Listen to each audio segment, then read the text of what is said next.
Okay. I will start letting people in if that's okay. That's okay.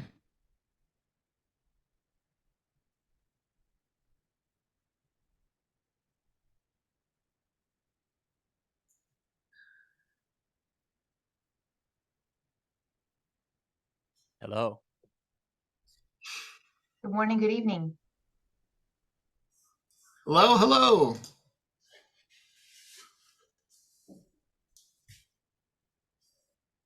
Good to see you. Created a little fire for us here in the back. It's very moody. And it is. It's a real fire, and chances are that there will be dogs around me here. And so we will have a beautiful half an hour ahead. I think there's still people joining. And while I don't know if that's true, I think it would be great if we wait a couple of more minutes to give people the chance to enter the room. And so this is me. I'm Tom. This is Mike next to me. Hi. And we will be, well, I think Mike will be walking you through this, and I will do my best to assist and help with whatever I can. And I see Deirdre has another dog for. Oh yeah. I had some toast, so he's coming in from my plate. Uh-huh. Yeah. There He he is. smells it. Yeah, Oh my God. What's your dog's name? it's Roscoe. He's giving me the major stare down. Roscoe's like, can I get some of that, please? Like, well, how come I can't have the crumbs? You know what? You can have the crumbs here. There we go. Oh, that's wonderful. It's like, are Okay. you gonna eat that? Are you gonna finish Yeah. that? He took care of it. We're good. Awesome. Okay. Plate cleaning service. So before we dive into this, I want to share a little bit of the background story of how this whole thing is even existing and why we are meeting today. A couple of months ago, I was in LA, and as life would have it, Mike also was in LA, and we were in the same place doing a workshop with Byron Katie, and Deirdre also was there. So what comes to my mind, Mike, we had a session or something like a conversation unplannedly. I think you and another person were talking on the chairs in the hallway, and I walked by, and I think what I did was to sit down and listen because I found it very interesting what you guys were talking, and this was the first memory of this beautiful friendship that I can remember. And over time, when you and I caught up, Mike, you I think it was in a moment where I needed some guidance with something that happened in my life, and you just shared a passage of your book, of your project, Out of Suffering, with me. And so the more I looked through what you put together with Out of Suffering, the more I enjoyed it, because it was just a very pleasant experience to read it, and it's the way that you put it together is very exciting. I found myself going on to Out of Suffering versus on social media because it was giving me the same dopamine while teaching me things that I needed to learn. And from what it looks like from here, what I can see is that Out of Suffering is a collection of thoughts that lift you, or that lifted me out of suffering, and that are worth believing because they make me feel a better way, a way that I like better than believing another thought. And so we saw the opportunity to gather with a handful of people, and to have all of you in this group here to take a look inside of it and just play with it. And so I honestly don't know what else to introduce there, because it's so simple, the framework that you put together and the site and how you navigate through it. it is, I think it's great enough for me to shut up. Well, Tom, I really love that perspective on it.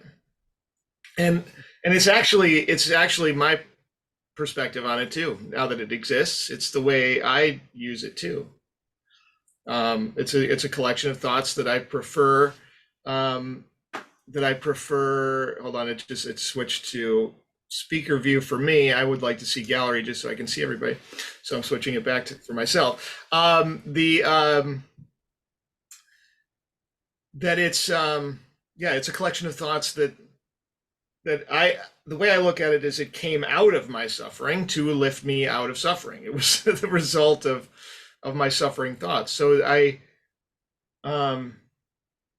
as a little backstory, I experienced a profound depression about 4 years ago that I didn't think I was going to survive.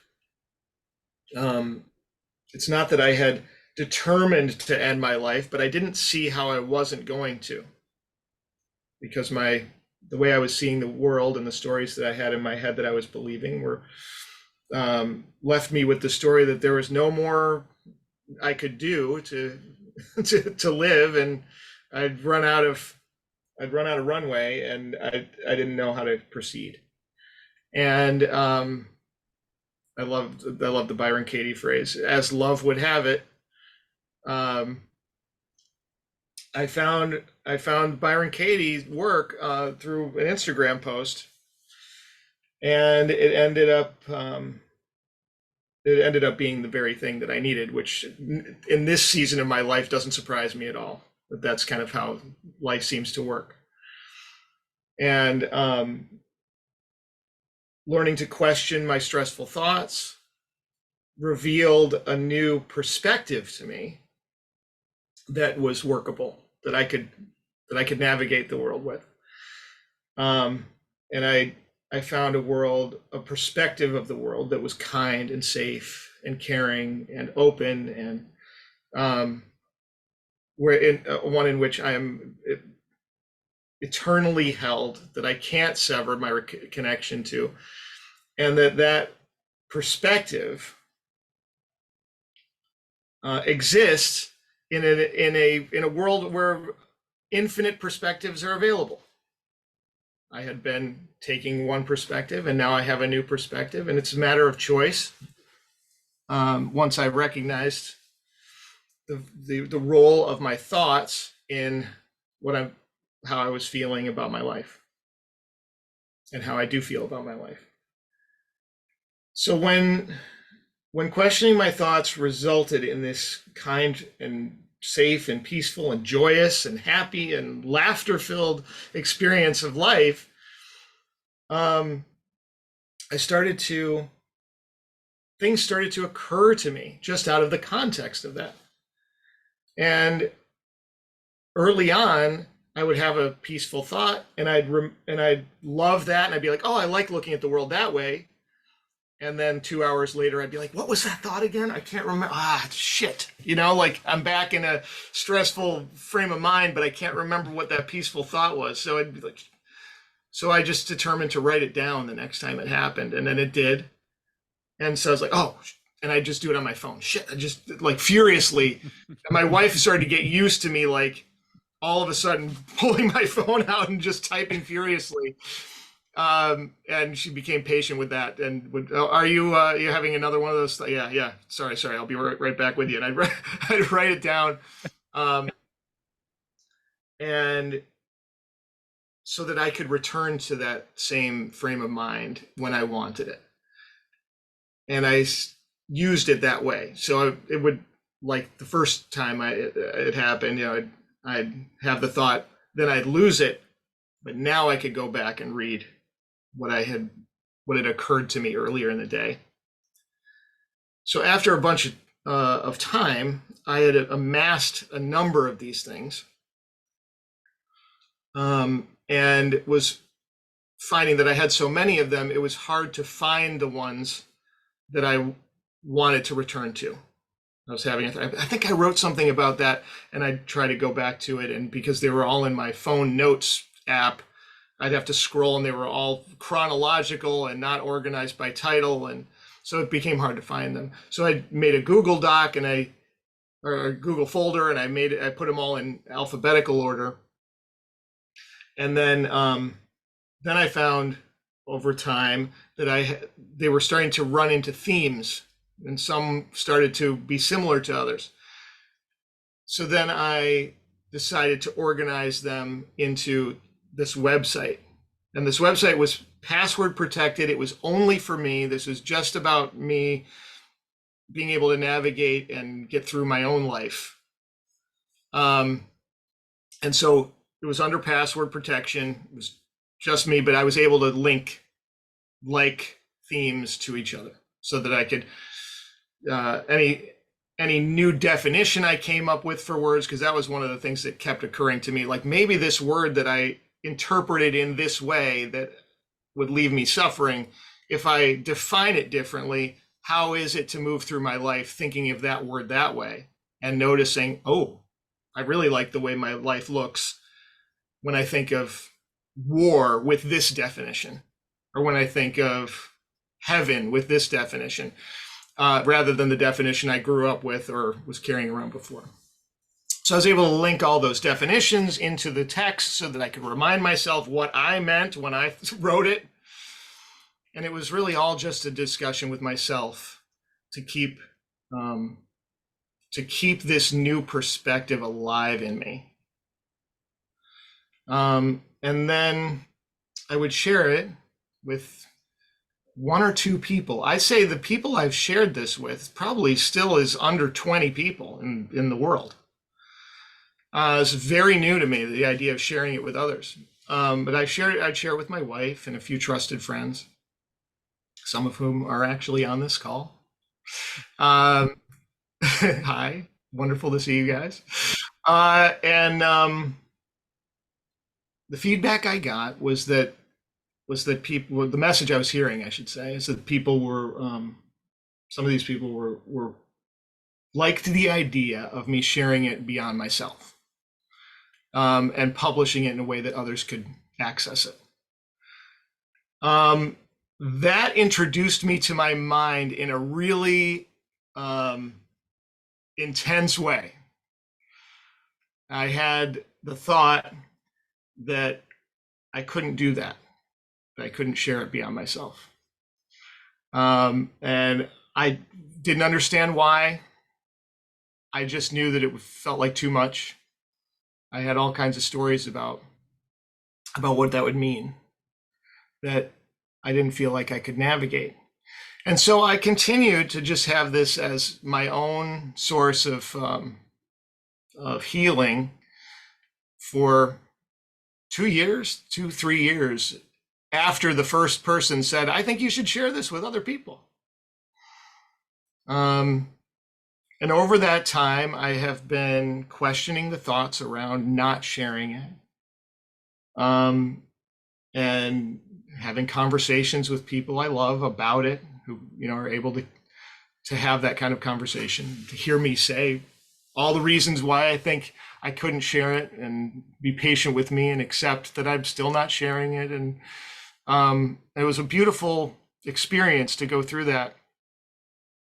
And in the last few weeks, I've arrived at the place where I feel completely comfortable letting it go out in the world.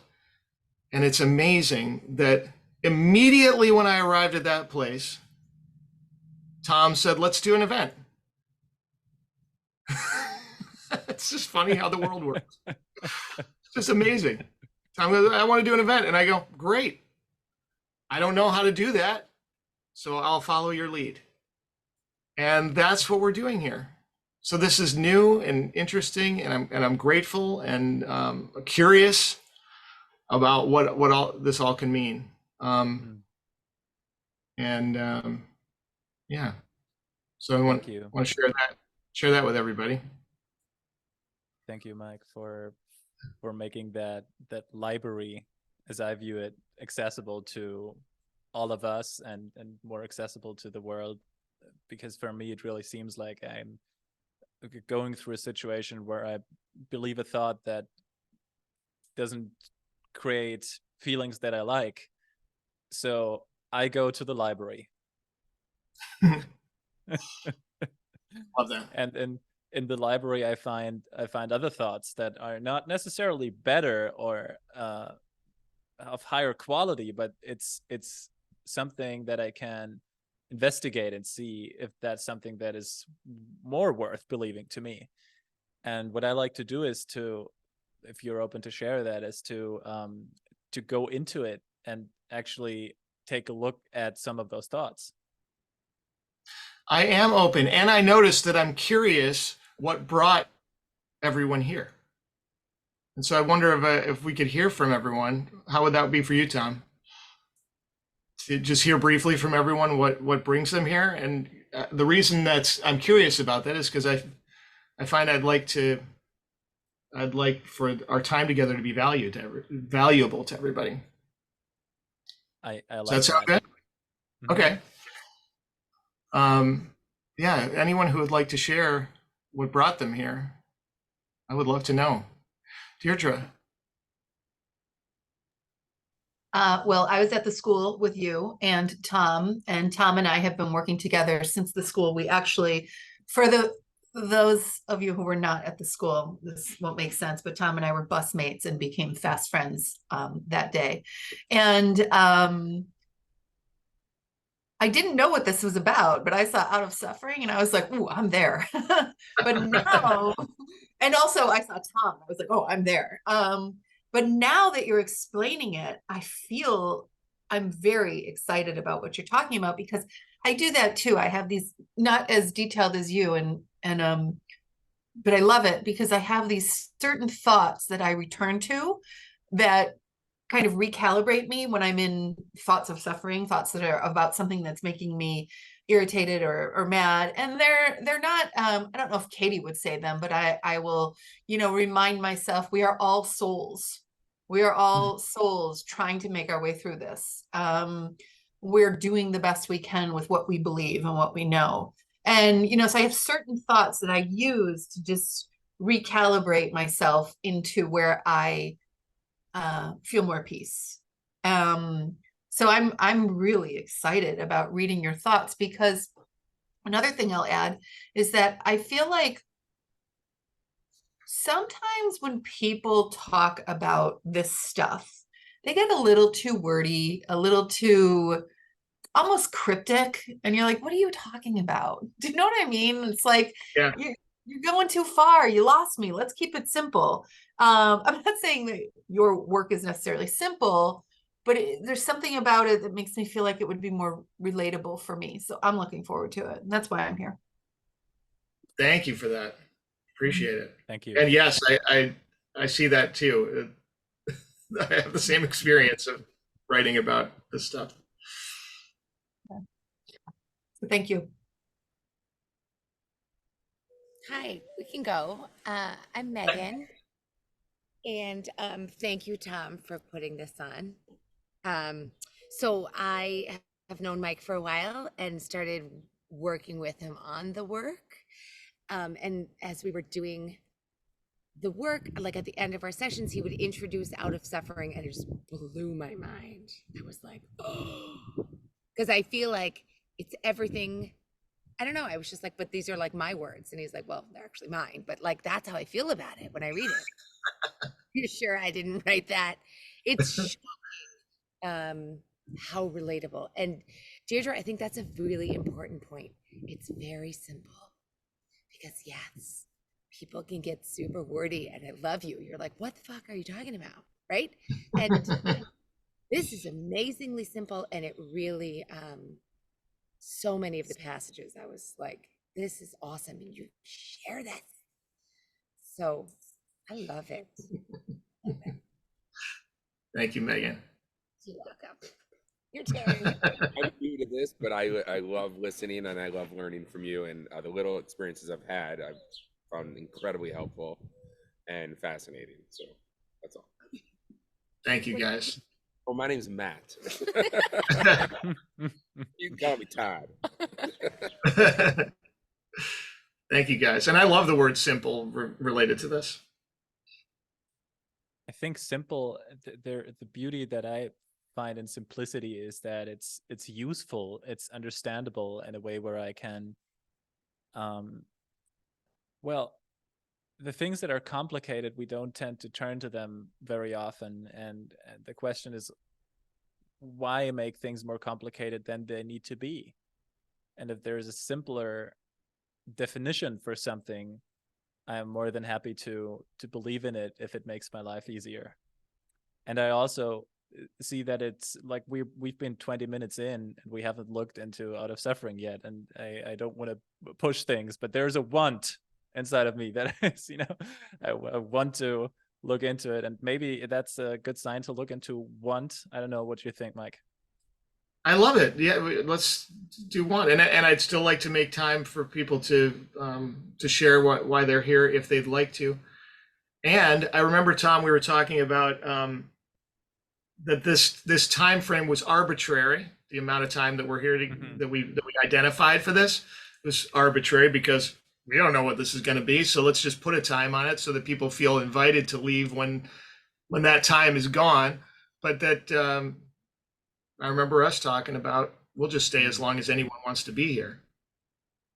So I'll ask, is anyone intending to leave at the end of the half hour, or do they need to? So we can. I was hoping to do breakfast, the work for breakfast today at noon on East Coast. But I'm not married to that. I mean, I'm into what has value. So if we're still going, I'm still going. Okay. All right, great. So yeah, we could look at want. If we want, if that sounds good, I'm open to that. Let's do it. Okay. So to give a little context while we open the tab, there's a glossary within Out of Suffering. This is the first time that you get to see what this even is. So that's the site, right? And I'll ask: are there people on the call who have never been on Out of Suffering? You can use the chat. Okay. All right. Good to know. All right. Yes. Thank you, Tom, for the intro. And I like you introducing it because I like that the context not of the one who created it, because I just have, I like it being introduced by you rather than by me. Okay. So we have never seen it before. No, never. No. Okay. Okay. What I saw first when I looked at this was more something that I could use than something that I need to read. This feels like a interactive tool. That seems like a place for me. And there is a table of contents where there is just the list of thoughts, and then there is also a glossary, which is a list, I think, of 10 or 20 words that have a lot of meaning because we use them a lot in our language and the way that we talk about life and describe our human experience using language. So this glossary, from what it looks like from here, is a page of new definitions for things that occur to us in our lives very often.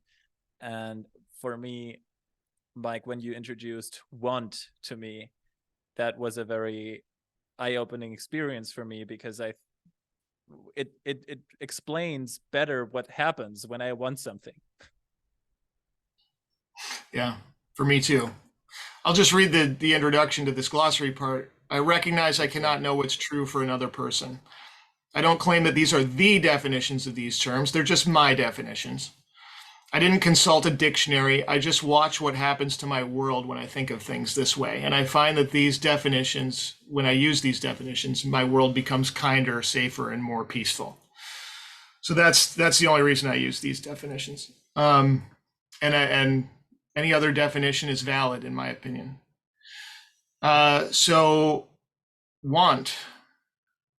Here's my working definition of want, that as I think of the world through this lens, I find it to be safe and peaceful, and I like what comes of it. So the definition of want is a conversation starter with the universe. It's a way of getting to know the universe in all its benevolent kindness. I ask for what I want, and it's either granted or it isn't, and then I know what should be. Pursuing a want can be a lot of fun if I understand that the benevolent universe will only ever give me what I need. When I recognize that I never need to get what I want, I can love pursuing wants and listening with gratitude as the universe responds out of its divine benevolence. I start by wanting something. Then I ask for it. I move in that direction, I reach for it, or I actually make a request of someone, and then the universe responds with exactly what I need. A yes, or a story of a yes, a no, or a story of a no, a hug, or a story of a hug, violent anger and rejection, or a story of it. Every response, a projection of my mind, introducing me to me, with every need accounted for, and so no need, and that need, the word need is in red, so there's a definition I use for that word. So no need to ever get what I want. I'm grateful for every response. I'm grateful for the universe's kindness. This is what it's time for now. Even when I'm not sane enough to appreciate the outcome, I am always held. I am always supported. I always have what I need. What I need is what the universe is, because all is one. I get what I need regardless of whether or not I think I want it, whether or not I even ask. In time, this conversation helps me understand, then accept, then finally appreciate the eternal gift of what is. So that it will keep going. And the reason it keeps going, and I can keep reading it if we want me to do that, the reason it keeps going is the length of these entries are what I need to get through my thick skull. So if they go on and they ramble, it's because I need to keep hearing it. And if, to your mind, they don't ramble, then I love that. Problems arise when I worry about the universe's answer, when I predetermine what the right answer should be, or when I feel like certain outcomes are unacceptable. Like, I need this, I have to win, I have to make them understand or agree or comply. There's a right way. I can't endure anyone's negative opinion of me. That's a big one for me. I never want that to happen again. I won't survive a certain outcome. And I only prefer a certain answer when I'm asking from a place of stress, when I ask from a place of lack or perceived obligation, or from a place of testing my worth, where the answer is a referendum on whether or not I belong in the world. That confuses everything and makes it hard for me to recognize the universe's gifts. But the gifts are easy to recognize when my question is rooted in a playful exploration of and trust in the eternal oneness of the universe prior to the imaginary world I create with my thinking. When all is one, when everyone I ask and everything I hear back is just a reflection of my state of mind, then every question I ask is just an expression of my eternally trusting true nature, basking in the joy of trusting. And every answer I get back is the answer I was looking for. So when I think of want in this way, then I recognize I never need to get what I want. It's just a game. It's just playing. It's playing in the inevitable benefits I'm going to receive. So what is need? What is need? So click on need. This is how this works. A requirement that must be satisfied in order for me to be okay. And I find that aside from what I'm thinking and believing, I am always okay. There's no way to not be okay without believing a thought. Prior to my negative opinion or arbitrary, uninformed preference for something other than what is, everything is always as it should be. What's my alternative? Which is a little Byron Katieism that I like. When I'm sane, I recognize that what should be is what is. How do I know I don't need something? I don't have it. How do I know I need something? I have it. That's another Byron Katie thing. If I'm looking for proof, I've survived everything I've ever experienced, haven't I? But I may die, I think. Well, what tells me I won't be okay then? I can question that thought. And as I do, the practice of inquiry just keeps showing me that while I may have unsatisfied wants, there's no such thing as a need that's not currently being met.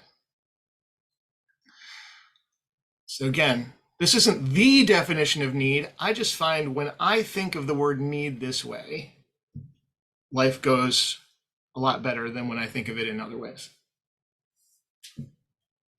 Who's there in the room right now in this Zoom meeting can feel it that all our needs are met?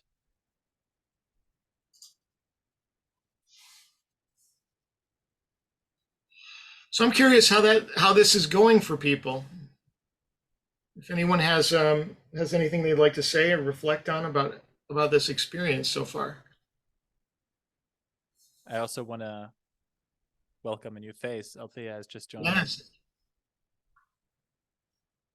Hello. Althea. Evening from the Philippines. Hi. You asked the question. It's so nice to be able to join this intimate session. What I've picked up from it is self-inquiry. And I guess in our busy lives, maybe for some people that's rare. So I think it's a very important process so far. Thank you, Althea.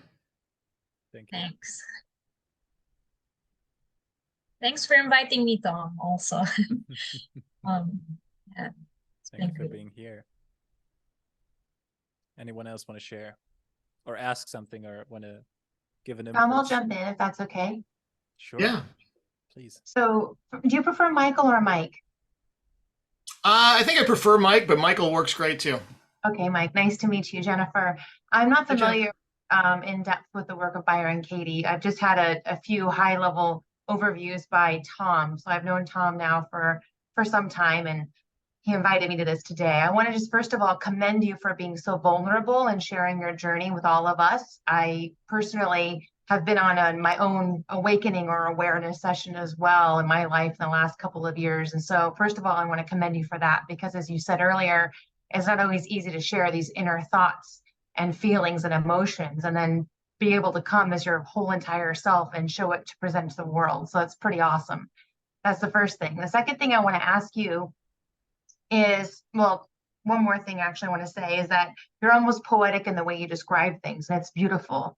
So I think that it's very relatable content, and we can feel your emotions coming through as you read through the pages. So that's fantastic. You had mentioned the beginning 4 years ago is when you felt like that's when you had your moment. Yeah. What do you feel truly was that aha light bulb moment, if you had one, that brought you out of your own suffering? Yes, I can identify it pretty clearly. It was grasping the notion shared by Byron Katie that all of my suffering is a result of believing a thought. As soon as that core concept hit me and I grasped it, that was the turning point. Now, oh my God. It was one of these kinds of moments like, oh my God, that's it. Everything that feels like too much for me is a thought that I'm having, that I'm believing. Let's go take a look. And it was very quick from near total despair to being very okay in the world. I'm talking about a couple of weeks. Like, oh my God, that's it. That's what it was. And then after that couple of weeks, just a few question thoughts brought me to this, oh my God, it's all that, isn't it? Holy shit. Then I was just on a thought questioning mission at that point. Just everything got questioned at that point. And that's when these peaceful thoughts started to just occur to me. Oh, when someone says they need something, they must mean this. Because if the world is peaceful and kind and wonderful and everything's okay, what could the word need mean? You know, so I just started going, I just had the impulse to try to clear everything up in terms of what I was thinking. I was like, oh, if I can just question my thoughts, let's question all of them. And I still do it, like spend most of my day with question marks over my head. And it's a wonderful way to live. But yeah, it all hinged on that one understanding. Great. Thank you for that. I appreciate it. Yeah, thank you for the question. Thank you, Jennifer.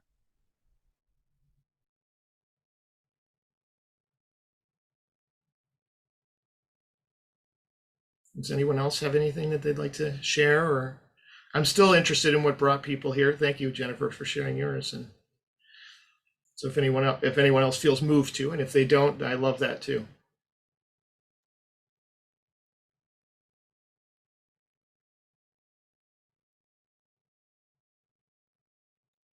I can ask another question, actually, if that's okay. Please, yes. So Mike, then in terms of I don't know Byron Katie's language, just so you know at all, but I've got to use my own just as a point of reference. So in your own transformation or your awakening or your journey, what have you noticed the effect, the ripple effect, or maybe the boulder effect amongst other people around you, and how has that affected the relationships that you have? Thank you for that question. Well, one of the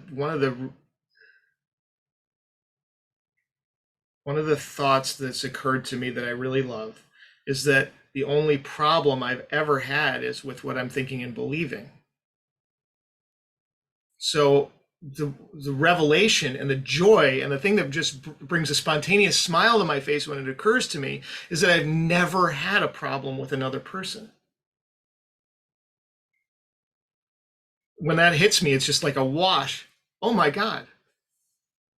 So it's really just about coming to the realization that the world around me has been just fine the whole time. So clearing up my thoughts around the world has just completely cleared up the world. Which my understanding is that it didn't need clearing up. And that's why it feels cleared up. It's all set. And I've been able to just come to it. And that is a really, really peaceful thought that I'm just happy to believe. Until such moment as that thought brings me any stress, and then I'll question the hell out of it. But for now, it's working for me. Thank you. There is something that I want to share about the word good, because you just yeah. What you just said was this realization of the world doesn't need any cleaning up because it is already cleaned up. The last time that I had this profound experience, that I can remember me really laughing about myself, was with you, Mike, when I felt stuck on something where I was doing the work on and inquiring and questioning my thoughts and investigating my beliefs, and I wasn't getting the result that I was looking for. What a nice little expectation there, right? And then I was telling you about my concerns, and you smiled at me, and all you said was good.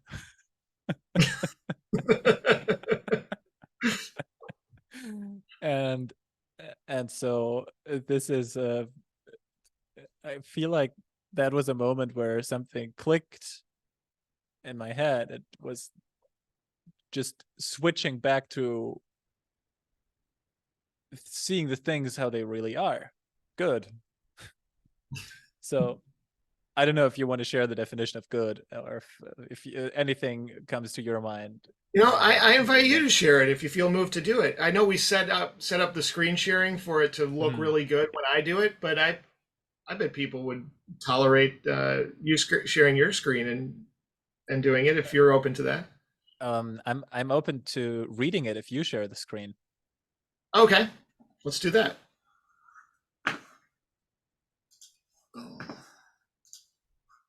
There we go.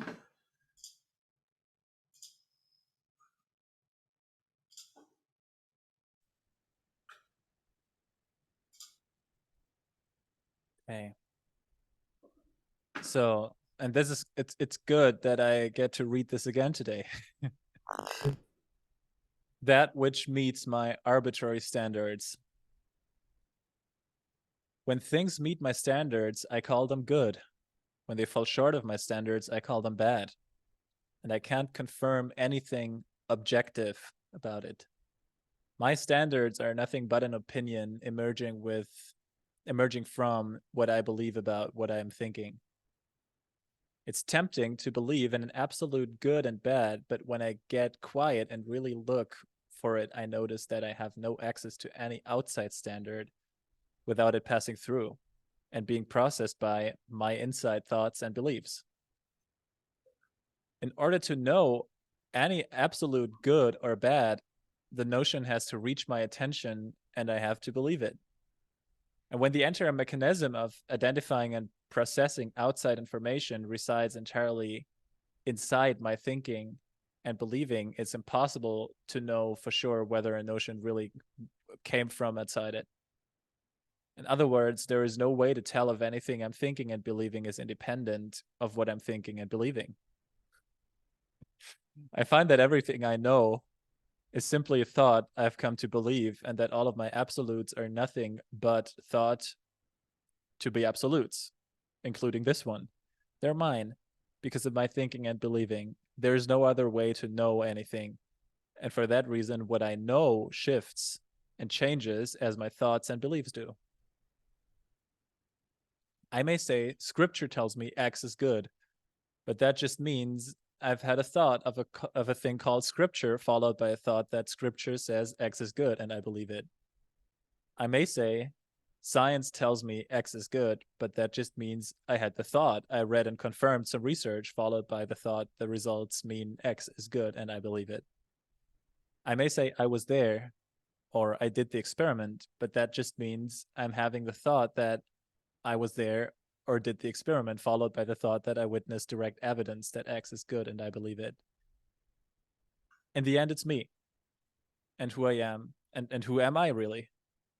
I find that even I am nothing but what I think and believe I am. When I can release myself from the pride of belief in a separate self that knows things outside itself, the notion of good and bad evaporates, leaving everything whole. And if I think that's good or bad, well, I'm just believing my thoughts. And that's not a problem, unless it is. And if it is, I can question them. This is great. And I want to share a little part of my experience after believing this thought, because I started to play with that thought and see what it does to me living my life, which is that what I see is I can find evidence for every positive thought about myself or others. I can find evidence for every negative opinion about myself and others and whatever I see. I can see that this mug here looks great and I can fall in love with the way that someone has drawn those flowers on it. And I can find evidence for that. And I can go there and take photos of it and do research of where it came from, research on the material. And I can also believe the exact opposite and say, this is an ugly mug. I hate how this mug looks and I don't want to drink out of it. It's like, I bet it stood in the dust for hours and days and years. And I can find evidence for that for sure as well. And so, whereas this mug is not a priority in my everyday life, the thoughts about myself, the work that I do, the people that are around me, the partners around me, the family around me, my friends, the dogs, this fire, this Zoom meeting, right? The thoughts about all of that world that is important to me I can find the same evidence for the exact opposites, each to the same degree. And so it changed the way that I looked at feelings, and the way where it changed the point. It moved the point back to where it belongs, of where I begin to judge something as good or bad, where I begin to believe something to be true. So, and this takes me back to essentially the Bible, where there is something about, I don't remember what it's called in English. The German thing is something along the lines of, when there's two people that gather in my name, and it takes nothing more than that. It takes nothing more than two people making the same thing true by believing it. That is my experience with that. Okay, this inspires the notion of uncomplexity by Edgar Morin. Understanding the holistic views and parts and sides of all to be able to have an opinion on it. Who was that? Who was the author of that? Edgar Morin. Edgar Morin is a famous philosopher. He's 101 years old. He's based out of France. He's very popular in Europe. He's not very well known, unfortunately, in the US, but he talks about, Tom, it's almost verbatim. It's the understanding the view and the equal opposite view, and how can we formulate opinions when we know so little information on something, but yet as a society, we're so quick to make assumptions based on the little information we have. We don't understand the background, the history, every arguable side of it, or every substantiated side of something. So I think the mug example, whilst it's simplistic in nature, it has a lot of depth to it personally, and a lot of breadth, because you can say just one person, they perceive it a certain way, beautiful, they perceive it in a different way, equitably, as ugly. But then you have to understand all the parts of the argument to be able to actually have an opinion that's educated yourself.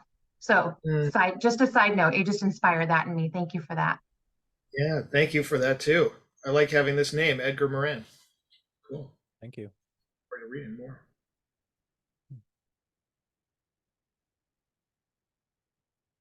Interesting. Any reflections from anyone bubbling up? I have one. It's kind of like a combination of the need and the good. So when we were talking about need, you basically were like, I asked the universe, and these are the responses I get. And it's sometimes like when you realize you've asked the universe or whoever you've asked, and it didn't come to you, in a way, it's a relief. It's like, I was thinking about when you were reading that about money. I'm always like, I need more money. I need more money. I need money because I need to do this. And I'm needing all over the place. I just realized while you were saying that, while you were reading it, I was like, I've already gotten my answer. I asked for it. I'm not a millionaire, so that's my answer. And I'm fine. I'm fine. Yeah. I still have a house. I still have kids. I still have a dog. Nothing's wrong. I'm fine, and in a way, realizing that I've gotten my answer is a relief, because I'm like, okay, I don't need to pursue it anymore. I can just let it go and be happy with where I am right now, which brings me to a second point where you said, I know this, I've experienced it. I was there. I know it, right? You mentioned something like that. Yeah. And it's like, so what? Right. You're not there now. Right now, you're here. Like whatever evidence existed because you were there, you saw it. That may be, but that's not right now.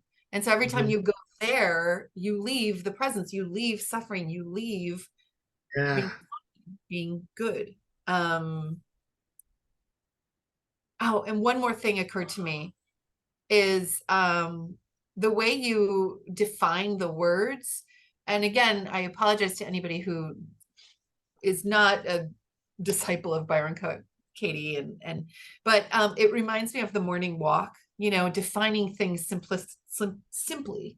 And it's like you're taking these words that are common language, and giving them a meaning, which is what we did on the morning walk. You know, you find these simple things and you just define them and then leave them there. Yeah, those are my thoughts so far.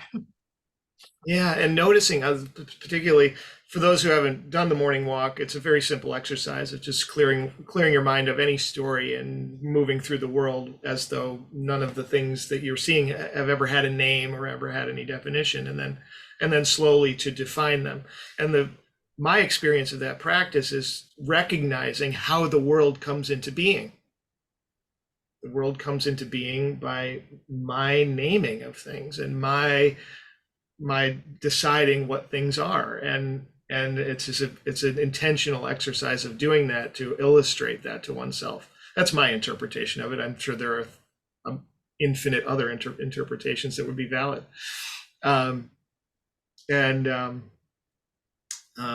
So yeah, that's You know, I appreciate that reflection. I just had a little, you just said, so a thought that I'm going to refer to, I just happened.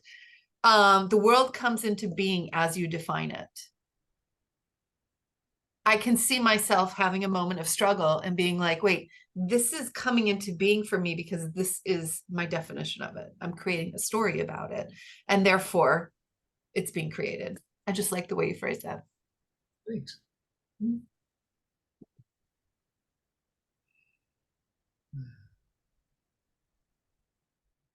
Wait, I super just did not understand that at all. Awesome. Tell me what you didn't understand. I don't even remember what she said. So what'd you say? I said, like the whole thing or just the last thing? Wait, sorry, Deidre, what'd you say? And the whole thing or the last thing? The last thing. The last thing I said is the world comes into being as you define it. So as you're traveling through life and you see things, you define them for yourselves. You create story for yourself. And that's where meaning comes in. That's where it begins to exist. It doesn't exist before you create the story. Before you define it, it doesn't exist for you. Okay. Yes. Thank you. Got it. Just so we're clear, are you meaning like the actual like cup doesn't exist, or my understanding of what the cup is for doesn't exist? I think I really mean your understanding, but I don't know. Does the cup exist? Super woo-woo, but okay, I got it. Oh my God, I love that interaction. I think it's what's happened versus the story we create around it. They say that, you know, research tells us 10% of what actually happened versus the 90% of the story that we create around that action and what we take away from it. So Megan, for me, that's what I would take away. So for example, I was on a Sunday work 4 years ago. I was supposed to go on this big project all over the world. And someone texted me at brunch with my friend. And they said, it's canceled 2 weeks. We have to move everything 2 weeks. And I literally was going to 16 countries over the course of 9 weeks all over the world. I got so mad. My friend stopped me and said, Jennifer, all that just happened is you received a text. Everything else you're saying to yourself is the story. You're going dramatic. Can't we just have a nice mimosa brunch? Jennifer, yeah, you're right. All I did was receive a text. That was it. Then, Deidre, to your point, everything was the story. I went off. I had my moment. And Megan, so the thing happened, but then it was how I acted and reacted, which I have full control of, and I made choices to associate certain thoughts around that. So a reframe quickly happened, and then we went into a different direction, and we proceeded to have several mimosas. That's all. Oh my God. So my husband sent me this thing on Instagram, which was like, did you have a bad day, or did you have a bad 5 minutes that you replayed throughout your day? Oh, wow. Yeah. That's it. That's it.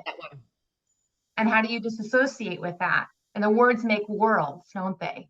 They really do, or break worlds. Yes. Wow. Thank you for that. That's amazing to me. Yeah. What a great illustration that your story about the brunch. It's just a simple, easy to grasp. I see it. I have I wrote a whole story. I see you sitting there, and it's this beautiful moment and it's what a joy to notice that I'm creating it. And thank you for that. I'm gonna remember that. But also, like, can I borrow your friend?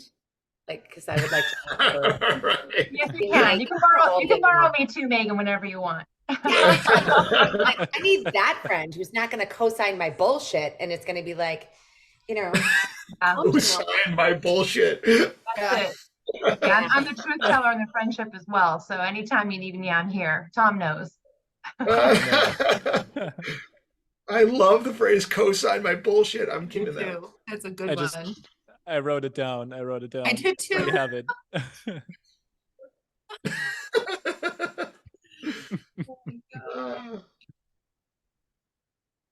Oh, It's amazing how quickly, I'm sorry, Tom, it's amazing how quickly your brain just, the whole story in seconds is clear. Yeah. It's there. Yes. Yeah. Yeah, I could describe the restaurant that you had the mimosas in. I can too. And I wasn't there. Amazing. Oh my gosh. I'm a communications coach, so presentation communication sales coach. So this creating stories is my genre of interest. Oh wow, yeah. It's fun. It's fun. I love what you wrote though, Mike. Again, just back to it. I think that your ability to define in human terms what these things mean, especially with the words now that are being used so popular. We're a cancel culture. You're ghosting me. You're gaslighting me. These things actually have a lot of weight and they mean terrible, terrible things, but people are using them.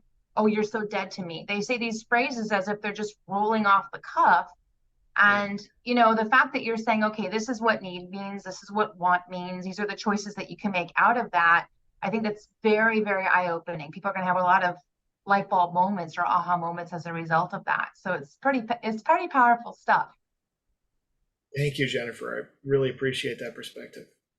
You know, I was going to say, Jennifer, so I have 3 teenage girls, and I feel like, God, if there's a way we could have them access out of suffering, because you're right. It's all the language is you're dead to me. I'm going to cancel you. They're like, Mom, you're going to get canceled. I'm like, by who? Who's going to cancel me? You know what I mean? Like, is there a definition for death? Right. I don't have a death definition now. Okay. There is one thing that there's 2 things. The first thing, Jennifer, you just introduced that. It's like you read my mind. The idea of an identity, and Mike, you and I talked about this. Your solution is so simple that I started believing it immediately. It's that I have this identity and I'm this and I'm that, and the solution or the truth is I'm neither of it. I'm neither good or bad or a person or not a person or tall or, you know, this all are associations to describe things. But can you remember the conversation that we had? Yeah, my recollection of the conversation is that you are at the time of the conversation, you were at a moment of wondering, are these things that I see about myself me, or are these things that I see about myself me? And they change depending on who I'm with and what opportunity I'm trying to avail myself of, what room I walk into, and what are these, which one is me? And I was reflecting on my own process of questioning my thoughts and the joy that I arrived at when the realization hit me, I am none of these things. That what I am is beyond description. The truth of what I am is beyond description. I can't describe it. And when I go to describe it, I limit it. And that seems to be the way people move through the world. We move through the world as chunks of what we might be. so that we can grasp each other, so that we can interact with one another. We imagine ourselves to be separate individuals, separate limitations of what is a unfathomable wholeness. So we make it into something fathomable by limiting it. And that's just a story. And we play in our stories about each other. And there's no problem in that. That seems to be the way it is for human beings to interact. And if I ever find a problem in that, my identity for myself or my identity of you, I have the option of questioning my thinking about it and returning to an understanding of a wholeness that's beyond this limitation that I'm placing on myself or on you. That is a temporary thing that we do as a kind of an agreement so that we can interact. And as long as the interaction is great and we're loving the interaction, no need to change that. And then if either one of us is suffering, we can question it. And that's like signing the NDA. Signing the NDA, then signing it on the definitions and the things that we believe. This is great. Yeah. Okay. We have a raised hand. Hello. Hello. I think you're still muted. Yeah. Can you hear me? Yes, we can. Okay. Loud and clear. I just love to hear about the identification. I identify myself as I'm mom of Tom. I am listening to a beautiful conversation. That's a nice tan, mother. Yeah. So thank you so much. I was silently listening, and I'm so glad and grateful for all that I was listening to. I have to go now, and I just wanted to show up and say, yeah, how grateful I am. So glad you're here. Yeah. That's amazing. Great job. Thank you. He's a great guy. I'm doing the work for 20 years. You see, it's working. Oh, yeah. Wow. Thank you for showing up. Yeah, thank you all. It was such a great conversation, and I got a lot from it. Mwah. Thank you. Have a great Safe time. travels. Bye. Thank Bye. you. I love that. You met your mom. Yeah. I met my mom. My mom wasn't here. Let's just say that.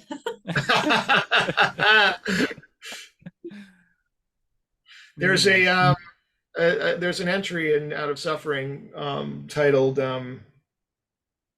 "My Identity is Not Real." If anyone wants to read that on their own, or we could do it here, I'll leave that to the group. But let's see. I'm open to hearing it. Okay.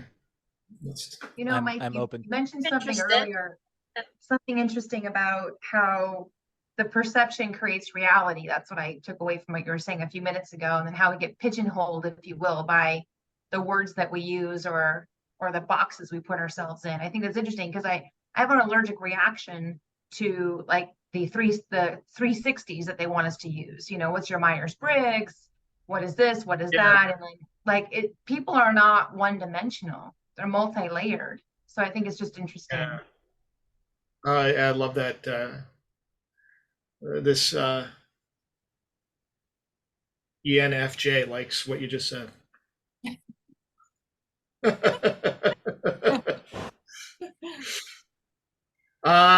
Okay. My identity is not real. I, in quotes, am no one. The whole idea of an identity is false. All trouble begins and ends in identity. No false me, no problem. There is nothing to protect.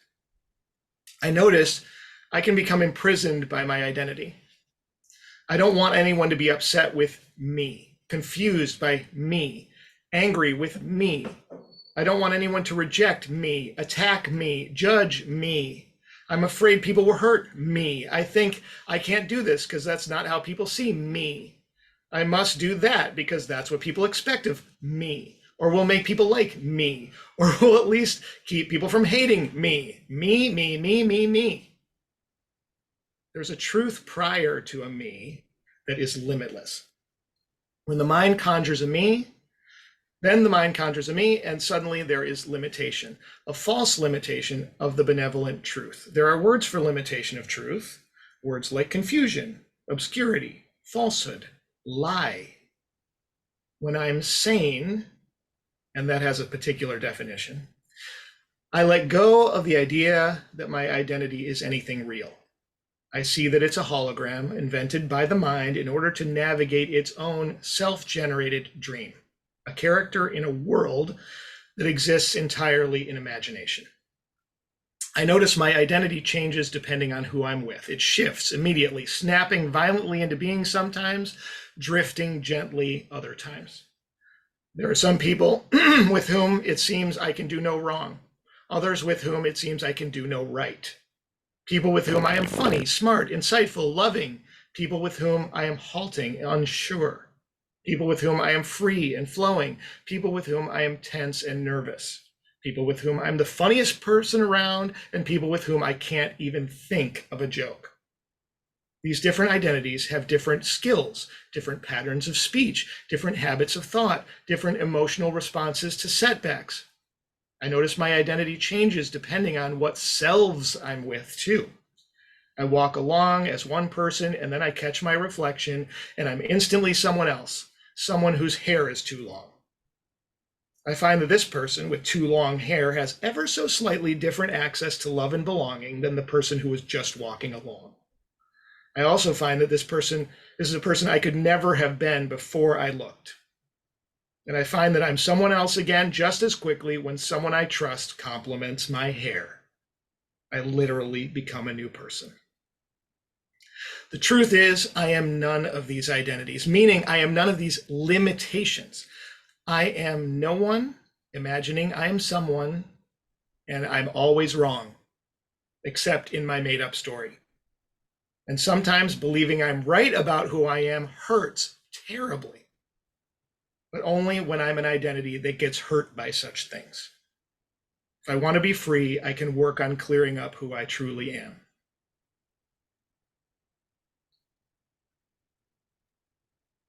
Thank you for reading that.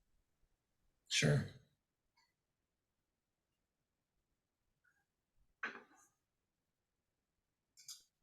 So relatable. Thank you. So relatable. I think It's about really you. striking. What was that, Sorry, Althea? go ahead. I just wanted to say it's very striking, the passage and the past readings as well. I have a practice in astrology, and of course, like similar to Myers-Briggs, of course, you categorize certain things. And I think I agree that it's a projection somewhat, but it's a solid projection in a way. To the extent that the stories that you see unfolding in someone's maybe natal promise or chart, it's there. Like if you see, for example, if someone's going to get more money for the next month, it will appear somewhere there. It will say it in the chart. And Mhm. it's very interesting to think about the kind of projections we carry within ourselves when we're born. I guess that's my view of it so far. And to disassociate from that in a sense, because I know some astrologers have that practice of, well, these are projections, and I am looking at it so that I guess I can eventually disassociate it myself from these projections that I carry. So far that's what I have. I don't know if that made sense. Yeah. Mhm. I loved hearing that. The idea of what I heard you saying was that you've learned a practice, and that practice comes with a certain understanding of self. And what I heard you saying was that you like the idea of releasing an attachment to that to the notion of a particular self. Did I hear you right? Yeah, in a way. Because, well, when we meet each other, for example, when we see people, we recognize them in a certain way, identifying, right? Yeah. And to dig under that, to go beyond that is it's an interesting thought for me, to go beyond all these meanings, all these demarcations, all these identifications. Mhm. And getting there, I guess, is maybe something else outside from what we perceive. That's what I've picked up so far. Yeah. Yeah. Thank you for that.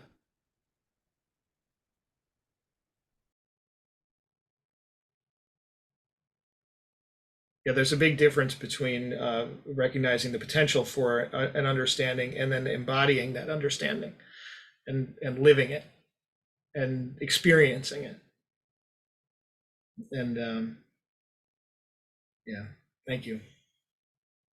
There is a big difference from what I have seen between saying something and believing it to be true and feeling it. See you, Jennifer. Jennifer laughed. Oh, I didn't have my chat open. I imagine she said goodbye. Yes, she did. Awesome. So getting into the experience of a thought is something different than just reading it or saying it. This is what other people help with, like the idea of belonging, the idea of also being in a group like this, or two people trying to believe the same thing or being willing to believe the same thing is really helpful on getting into the experience. And it's hard to get out of what you know, because you might have forgotten how it felt to feel this thing that you try to feel, and it usually works through accepting what is there first. That is my experience, and sometimes I get into my head.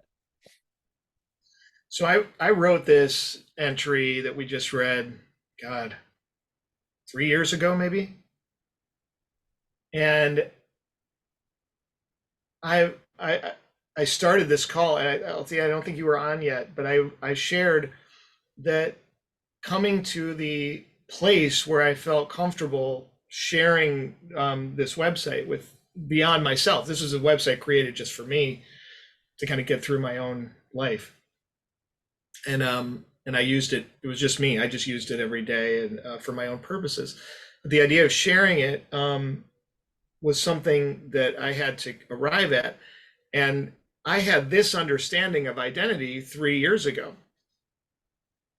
And it took me 3 years to grasp this idea enough to be okay with sharing the website it sits in, because there was an identity there that I was having some attachment to, that I'm looking at this third paragraph of the thing, which is, I don't want people to be upset with me or angry with me or reject me. It's like those were still present until a couple of weeks ago around the sharing of this.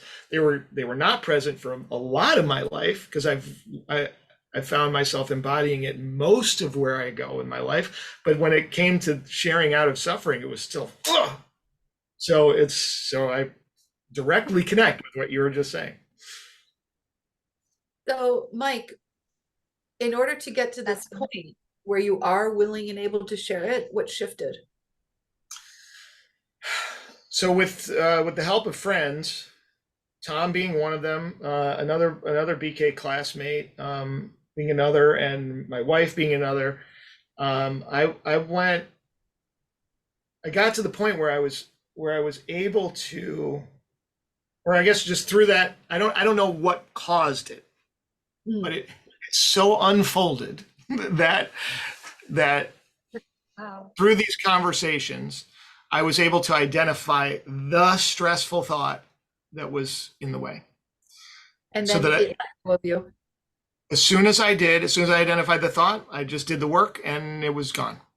Mhm. It was very simple, but the problem was and what's a problem? But the issue was I hadn't identified the thought. I had done the work on lots of things and I'd cleared them up, but it was still a problem. And the stressful thought that I identified was, let me see if I can get it just the way it was. Stressful thought was, if people notice that I've shared this site and have the thought, Mike thinks he's like this wise sage who knows the answers for everybody, and what a douchebag, that I won't be able to handle that. You know what I mean? That I won't be able to handle it. That I won't be able to live with it. And then Who in here believes that? Who in here sees Mike like that? Raise your hand. Yes, yes. And this is the beautiful thing, right? And who in here believed the same thing about themselves before? Raise your hand. Yeah. I really do believe that. I don't really believe you're a douchebag, but I really have things about myself. Yeah. Yeah. Right. So what was, when I did the work on it, when I finally questioned it, and I really, went deep. This passage, my identity is not real. All possible identities for me are possible. Mhm. That's what that tells me. Which means Mike, the guy who thinks he's a big deal sage who knows everything and knows how everyone else should be living, and is a douchebag, is one available identity that people have of me. Mm-hmm. And what the realization was, that's fine. That's where I got to. If someone holds that opinion of me, I totally get it. And I have no need to take that away from them. That's where I landed. Fine, great, cool. Tell me about it. I want to know how I look to you. I find that I really I love getting to know people and their stories, and I like to hear about them because I like non-attachment to my story. I find that makes me peaceful. And so I was able to essentially shed an attachment to a need for someone to see me a particular way. Mm-hmm. That they can go ahead and see me that way. This thing I was so afraid that they'd see me as it's totally fine if they do. Mm-hmm. And if they do, this was the other thing. If they do, I get it, because I've been having that image of myself. So if I can have the image, it stands to reason that other people will. So I get it. Do you? And when I got done with that sheet, I was like, And then Tom goes, I think I'd like to do an event like the next day. Like, okay, wow. Let's do an event. It's just funny how the world works. I love it. Mike, is this experience to you more like I get to decide which one of those identities I pick, or is it more a realization of, today it's this identity, I get to be this today? Yeah. For me, it feels like I am none of these identities, just which one do we seem to be experiencing right now? What we can find. Yeah, someone said this. That must mean that's how they're seeing me. Am I going to engage with that person? I'm completely free to. I'm free to engage or not. And what am I going to do? How do I want to live? How do I want my day to go? I've long decided I don't want to be at war with my world. So, so what, yeah, usually is, and then sometimes I find myself at war with it, which is fun, you know? So when I'm making choices, I go, oh, okay, well, what's the what's the peaceful reaction, or what's the one I want? What's the world I want to live in this 5 minutes? And it's open to me. I have a question about Yeah, kind of recovering from your story. yeah, Sometimes it can be instantaneous as soon as you become aware you have a story. And yeah, sometimes it's like, oh man, I know I have a story, but I am holding on to it. I am holding on because I can't see any other way. yeah. So as you work on identity and you come into these moments where where you're holding on to a story really tight, how long does it take you to recover? Because I find in my life certain things, so as Byron Katie says, you don't let go of the thoughts let go of you. So I Right. find that once the thoughts have let go of me, I rarely revisit that problem or that Mhm. suffering. So now that Okay. you've come to this place, how long does it take you to recover from attaching to an identity? I think I'm understanding your I question. guess, yeah, I'm being complicated. It's like once you practice something, you become better at it, right? Like an instrument. Yeah. Yes. So if you're practicing paying attention to your identity and asking yourself questions about it, questioning yourself, because it's more finely tuned, you're able to recognize it and move out. Mhm. I'm wondering how quickly are you able to do that now that you've gotten so acquainted with your thinking? It's pretty quick. Most of my life now, I'm not really believing any identity that I'm wearing. Like right now, we're here. Mhm. That's how I'm processing it. And that in order for us to be here, we're imagining ourselves as separate identities. And so far, so good. It's going really well. And I see no reason not to play in this. It's fun. I'm having a good time, and so let's let the good time continue. And if at any point this becomes distressing to me, I have kind of preloaded a non-belief in what's happening. I'm just kind of like, we're just playing in this. This is a fun imaginary thing to be doing. Mhm. And yeah, I think that's. Does that address what you were asking? So it's pretty immediate. It's yeah, silly me. Like if I'm hurt by something anyone says in this workshop, I'll know what's happening. It's just a thought I was believing.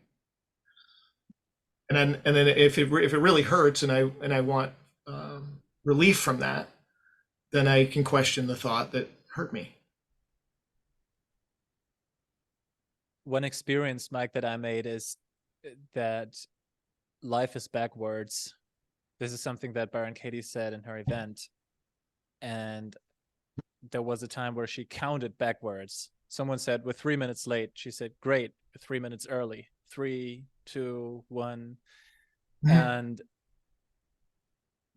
playing with that thought, I came to a realization, because the way that life offers up emotions to me, it really goes backwards since I opened myself up to accept what is and accept those feelings and treat those feelings with acceptance, not with rejection. Yeah. So the second you begin to be open about it and to be open about what is, life offers you up all those things so you can go straight backwards and remove the knots. And this is Yep. what I heard about life is backwards. This is what my pacing looks like, because time goes this way and then your experience goes this way. And this is one question that I asked myself after starting to use Byron Katie's work and use Out of Suffering. It is the question, how old is this feeling? Mm-hmm. when did I feel that the first time? And so then we can contemplate and go back to it so we can understand what's really true. And that's where I see a clear use for new definitions and new thoughts. And it comes down, at the end of the day, it comes down to a choice of what world do you want to experience. When I hear your recounting of Byron Katie saying that the world is backwards, if you take that concept, the world is backwards, it's always true. if you believe it. So, oh, we're 3 minutes late. Oh, we're 3 minutes early. Oh, we're 3 minutes late. Oh, we're 3 minutes early. Oh, we're 3 minutes late. It's always the opposite. So it'll just, wow. And then where does that leave us? That both is true? Both are true and neither are true. And it comes down to our choice. Mm-hmm. Do we like living in a world where we're 3 minutes late, or do we like living in a world where we're 3 minutes early? It's our choice. Because you can always see it the opposite. Mm-hmm. So I can share this if you're interested. I'd love to share this with you, this entry. Real quick. So the turnarounds do not mean that the thought I believed first is not true. It believes it highlights the duality of it. When I facilitate people, I always say it's adding something to the menu. Where you had a menu with only one item on it before, and not liking your dinner, you're like, this is not good. It just adds something to the menu. Like, oh, I could choose another thing. That's a great. Mm-hmm. I like that. Thank you. So I'd like to show you this. Are we seeing this? Mm-hmm. Everything is X and not X. And consider this box. If you look at this box here, it is a box and it is not a box. The upper left face is closest to me and it is not. The lower right face is closest to me and it is not. You see this? Mm-hmm. Mm. It always comes down to a choice of which way to look at it, whether I know I'm making the choice or not. How I look at a situation is always the result of what I'm thinking and believing. When I question what I'm believing about what I'm thinking, I begin to see that my perspective is not a permanent objective thing, but a malleable subjective thing. Because I notice that whenever my belief changes, my perspective changes along with it. So if I believe that the upper left face is closest to me, that's how I see it. And then when my perspective changes, my belief changes along with it. When I can no longer believe in an objective, correct perspective, I discover that I can try on new perspectives like hats and see what fits.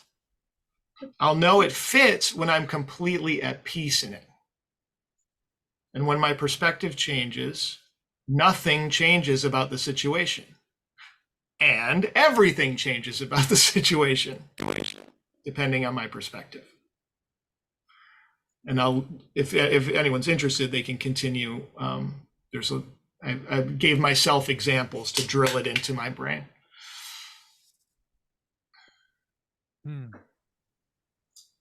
Wow. This box is great. Again, huh? This box is great. that box is that box came from a book that I really liked reading called The Case Against Reality, and it was written by a clinical psychological researcher. So it's a scientific book. It's not a spiritual book. It's about what we really know about what we really see, and it's funny because It's a psychologist, scientific mind, and the book, in my opinion, agrees with Byron Katie's work, the stuff that she illuminates. So recommend that to anyone. But the author uses that box illusion as an example that we create the world we experience, and it's such a clear example of that the world could kind of be whatever we decide it's going to be. And I loved it coming from a scientist, the PhD psychologist, not someone, based on research. So yeah, not like a life coach. Not like a life coach, right? Yeah. So the guy going, this is what the data tells us, this is what research is illuminating, which I really like that book, The Case Against Reality. Reality. I'm trying to remember the author. Okay, Amazon. So I got into a conversation with my husband yesterday about questioning, how questioning can leave you with nothing. That's what his argument was. And he was, but if you're questioning everything, then what are you? And it was a meaty talk. And I ultimately came to, you only question what makes you suffer. Unless you want to question what makes you happy and feel peace, but you only question what makes you suffer because because you only question what makes you suffer. What do you think? I think I totally agree with him, and I totally agree with you. Yeah. And I think he's right, and so I originally liked the idea of only questioning stressful thoughts. And now I love the idea of questioning all the thoughts. And I think it makes sense as a progression to start with like I did, start with my suffering, and let's move out of suffering as a preliminary step, and then to say, oh my God, it's even better when I just let go of everything. Yeah. Because I've to your husband's point, it does kind of leave you with nothing. And man, is that great. That's my experience. Mm-hmm. It's amazing to be left with nothing.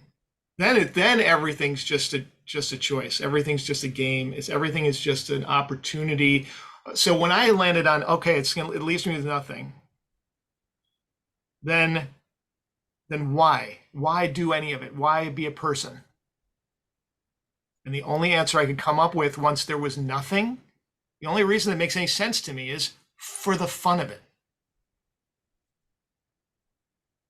So now when I'm forced into situations that are confusing or leave me with a dilemma or seem to be like unpleasant, I return to, well, it's all just being created here.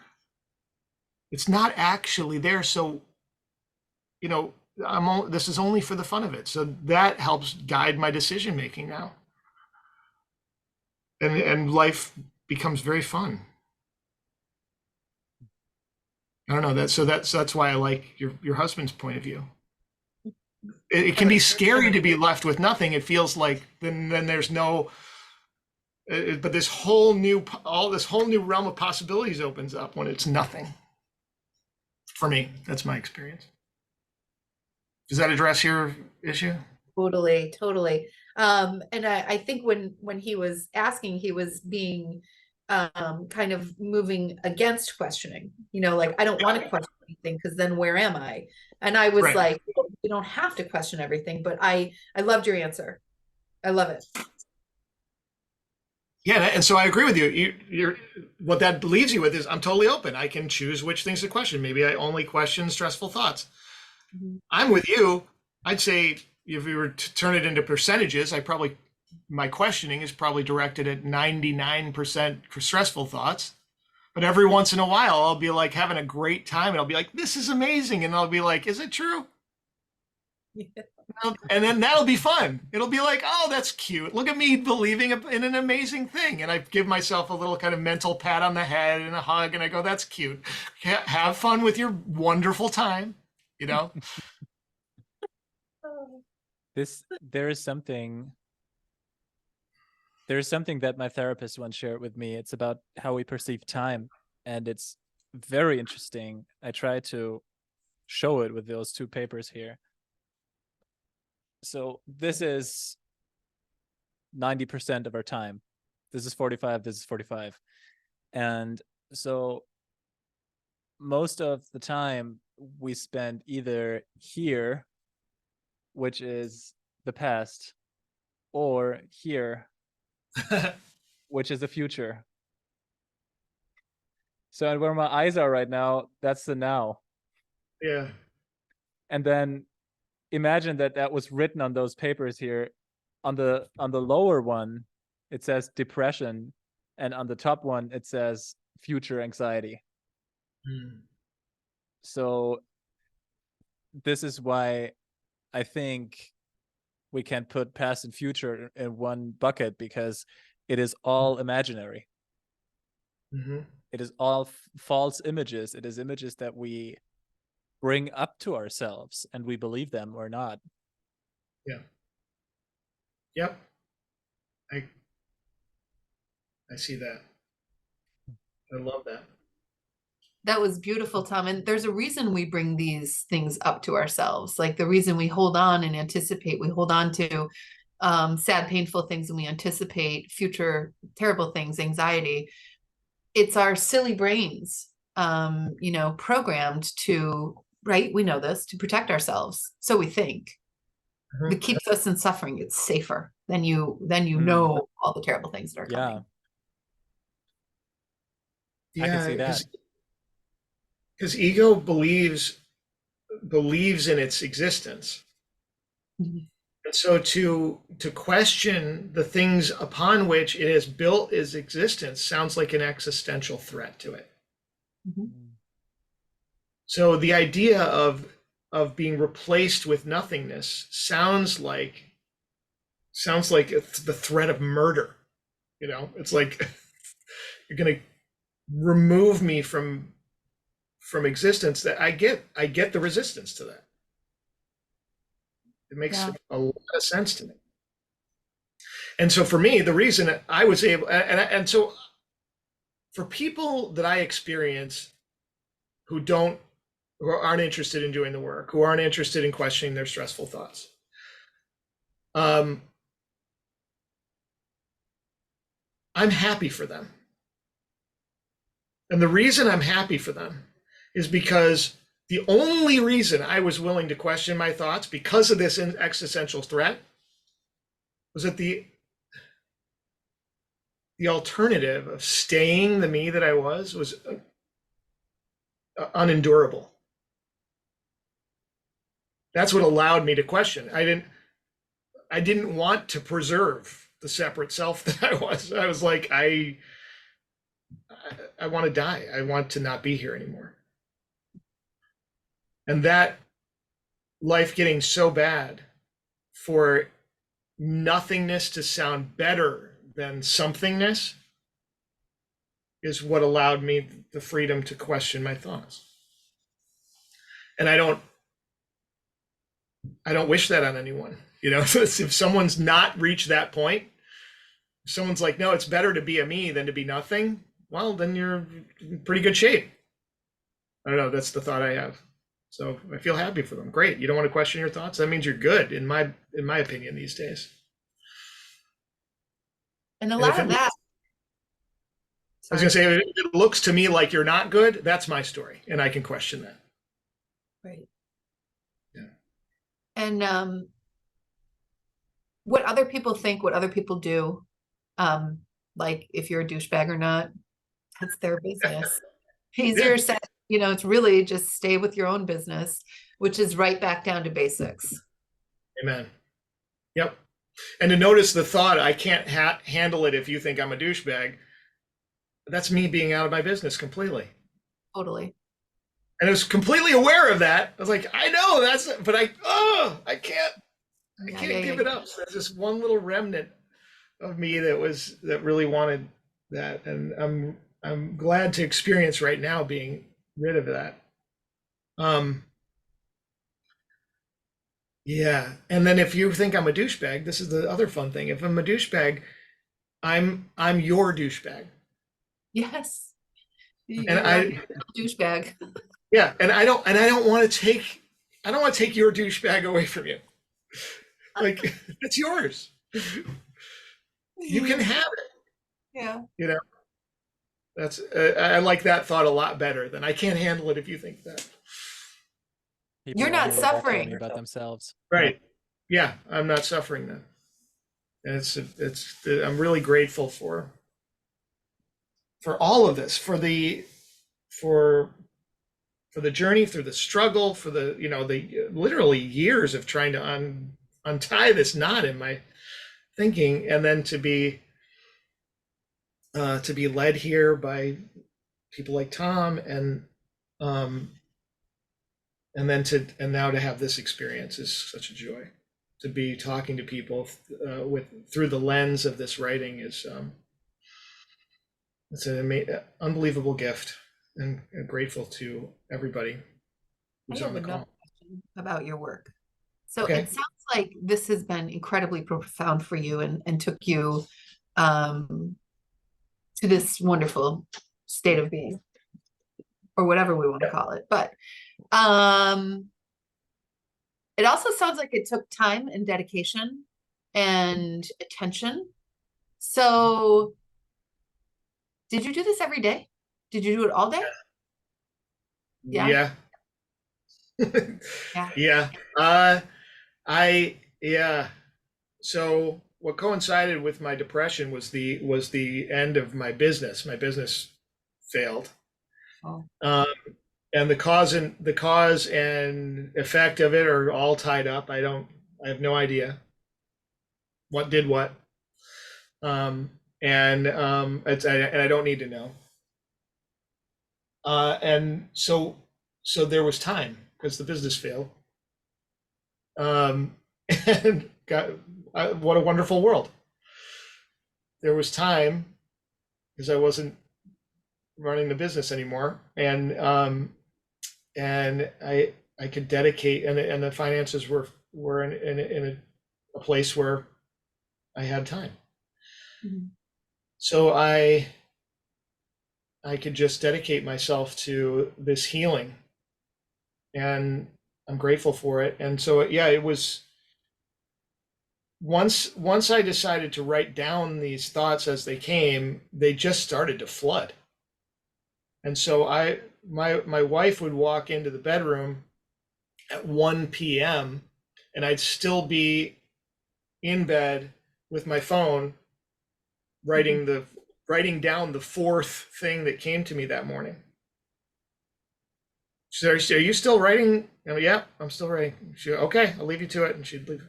She'd walk out. God bless her. And so there was a very intense period of this that went on for, I don't know, that probably went on, the super intense part of it probably went on for a good year plus, maybe a year and a half. And then it's still, I'm still contributing things to it, because something will dawn on me, I'll write it down, but the frequency is much less now in the last year. But for a good 3 years, there was fairly consistent stuff, really intense initial period, and then kind of steadily tapering. Yeah. And it was, I never intended to compile a book, or to compile a website, or to make a body of work. These are just individual moments of recording something I wanted to remember. And then finding that I was grateful to have recorded, so that I would keep coming back to it. Like, these were all of these things. What's fun about it, I noticed this recently, everything in Out of Suffering was something I didn't think before, which I love. Like when I go back and look at it, it was like, I did not have this thought before. I thought the opposite of this, or I thought very differently to this at some previous time. And so these are shifted thoughts for me. And then I'm just so grateful to have them, because I find that I do forget them.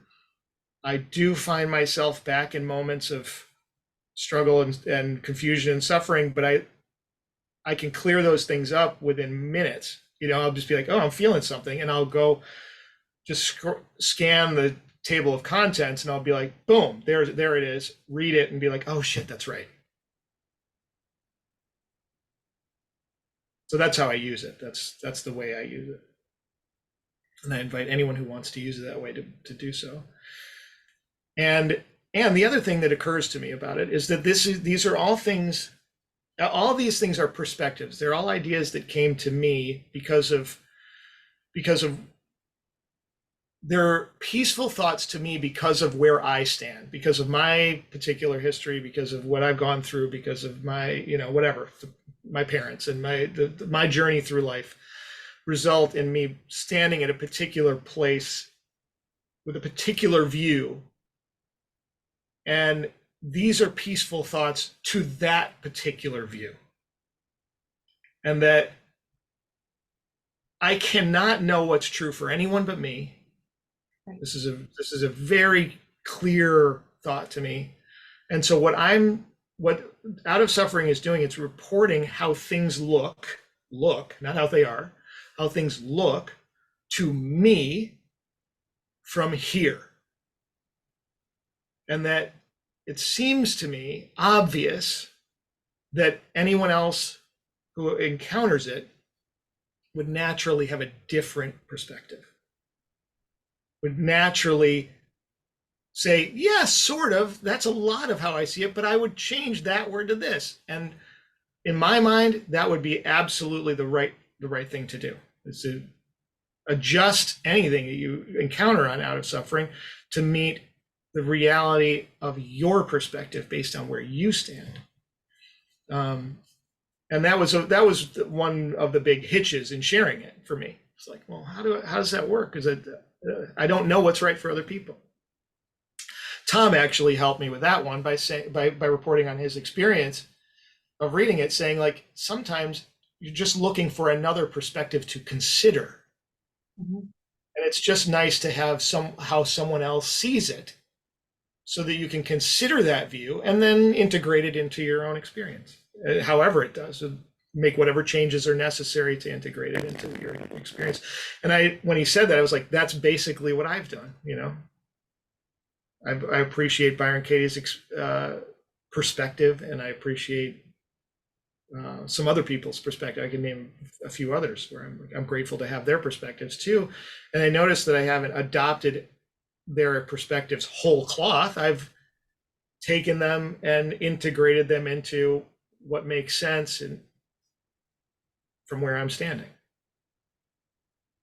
And so when I heard that from Tom, I'm very grateful to that. I was like, oh, okay, yeah, no, that is a way to share this, and an orientation to the sharing that I can get behind. It's an offering of a perspective for anyone to consider and then use however that's useful. So there's something that keeps popping into my mind as we've been talking. I don't know if it's worth sharing or not, but whatever, I'm just going to. So I worked for years as a hospice nurse, and I would always, be with patients towards the end, obviously. And they would, people from all over the world, it was largely American people, but there were people from all over, and therefore had very different spiritual beliefs. And I was raised Catholic. I rejected Catholicism when I was 13 years old. And so since have been, I guess, just more spiritual. But anyway, whenever a patient would be like, will you pray with me? I'd be like, yes.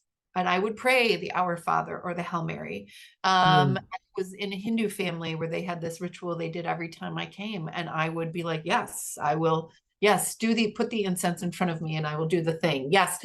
I've had people from all walks of life who have asked me to join in those moments, and I've unequivocally done it. And does that mean that I will suddenly start praying Hail Mary or Our Father? Does that mean that my personal, I guess, attachments to what I think have shifted? No, but what's it to me? I would always say to myself, what's it to me? I don't care. I mean, what they need, I'll be there. And I would always joke when I would be teaching other nurses, like leading them, called being a preceptor. So when I was precepting other nurses, I would say, you know what? It doesn't matter. If they want to rub lemons on their armpits, we'll get them lemons. It just doesn't matter. It's just whatever people need. They can believe whatever they want, and so can we. And that's one of the biggest learning experiences I've had in my life, is just realizing we can still have peace and be present for each other and believe whatever we want. Yes. God, I love that. I love that perspective. And I just hear so much kindness and openness and connection with another person with a different view of the world in that.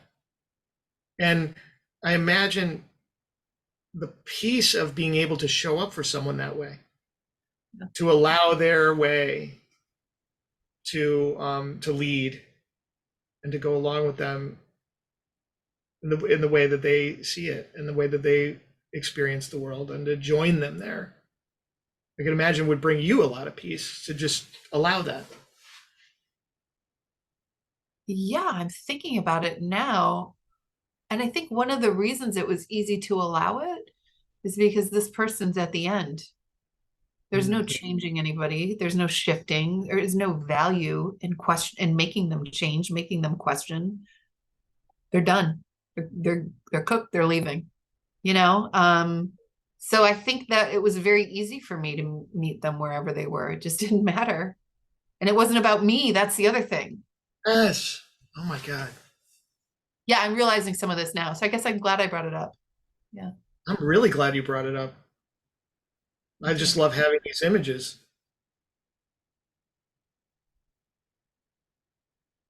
I love that perspective. Thank you so much, Deirdre. Sure.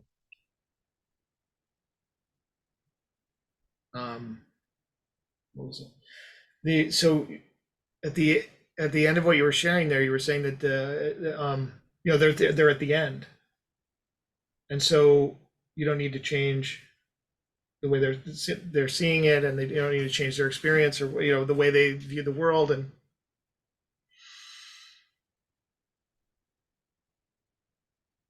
I wonder, does it occur to you that that's always the case, whether someone's in hospice or not?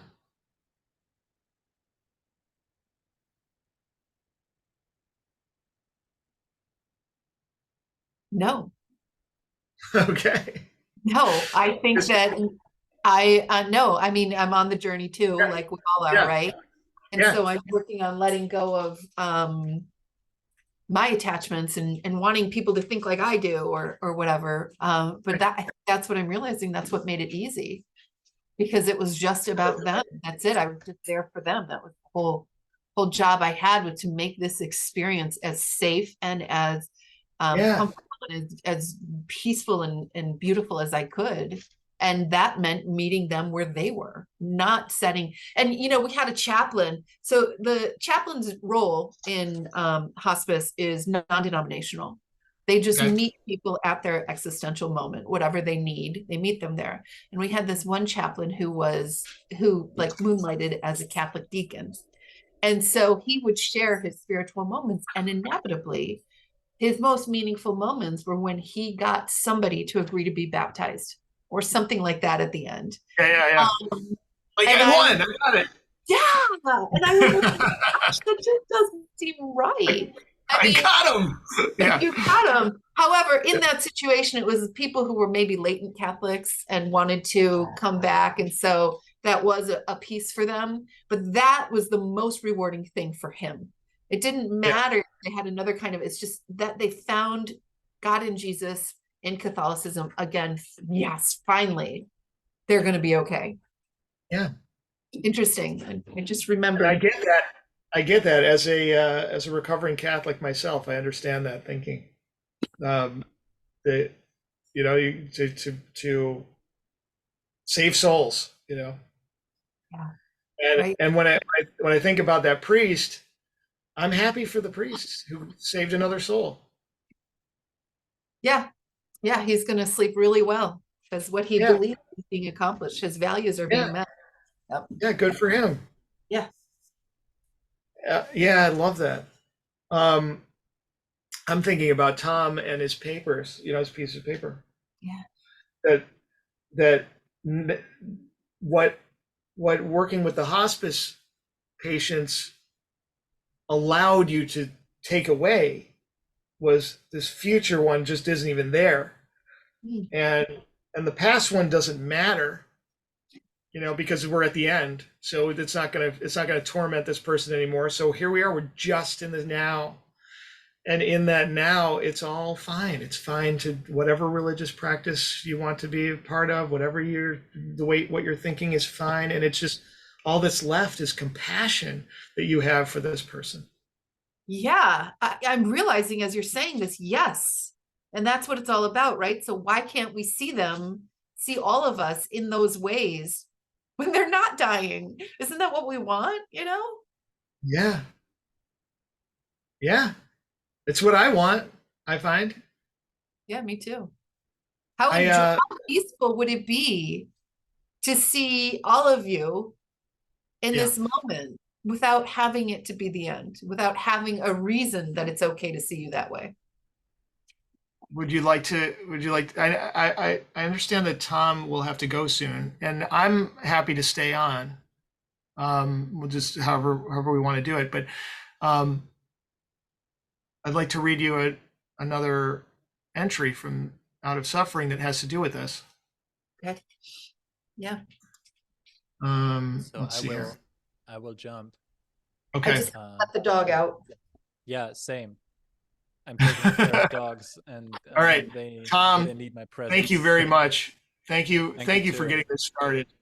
And let's connect. Let's you and I Yes. can connect and We will. recap what went on here. Thank you for doing this here. It was a pleasure of being in this space with all of you, and thank you for joining. And I will stop the recording now.